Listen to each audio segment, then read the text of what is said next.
Malaysia calling ভিসার সর্বশেষ update, যেটি প্রবাসী কল্যাণ ও বৈদেশিক কর্মসংস্থান মন্ত্রণালয় থেকে দিয়েছে।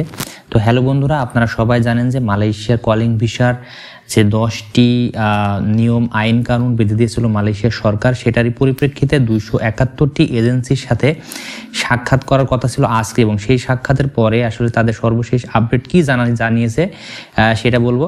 তো চলুন আসলে আমরা প্রবাসী কল্যাণ ও বৈদেশিক কর্মসংস্থান মন্ত্রণালয়ের যে এই যে ওয়েবসাইট আছে, এখানে আসলে এটা কি বলেছে।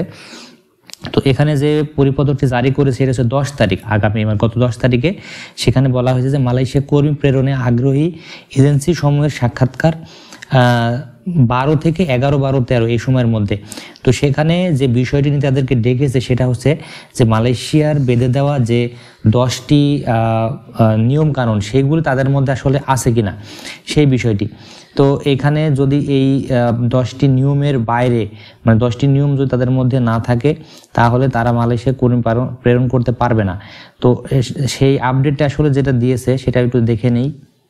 তো বন্ধুরা, আপনারা যেখানে দেখতে পাচ্ছেন এই নোটিশটা আসলে দিয়েছে তাদের সাক্ষাৎকারের জন্য। এখন সাক্ষাৎকার যেহেতু আজকে হয়েছে একটা সাক্ষাৎকার, সেখানে প্রবাসী কল্যাণ মন্ত্রণালয় থেকে যে কথাটা বলা হয়েছে এমন যে মালয়েশিয়া থেকে যে নিয়মটি বেঁধে দিয়েছে সেটা যদি মালয়েশিয়া পরিবর্তন না করে, যে 3টি ক্রাইটেরিয়া তারা না মানে, তাহলে কিন্তু এই 271টি এজেন্সি মধ্যে কোনো এজেন্সি হয়তো কর্মী পাঠাতে পারবে না।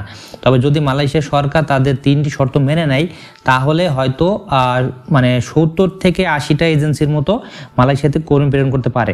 তবে এইটা কিন্তু এখনো চূড়ান্ত নয়, এটা পরে আরও একটা মিটিং হবে, আরও একটি হবে, আলোচনা হবে। সেইখান থেকে মালয়েশিয়া সরকারের সেই চিঠি পাওয়ার পরে পরবর্তী আলোচনা এদের মধ্যে থেকে বাছাইকরণ করা হবে যে আসলে কোন কোন এজেন্সি তাদের ওই নিয়মের মধ্যে পড়ে।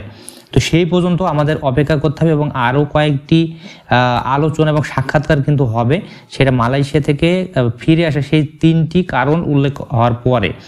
তো এই ছিল আসলে কলিং বিষয়ের একেবারে সর্বশেষ আপডেট, যেটি আজকের আপডেট ছিল, মানে আজকে যে মিটিংটা হওয়ার কথা ছিল সেই আপডেটটি। সবাই ভালো থাকবেন, আল্লাহ হাফেজ।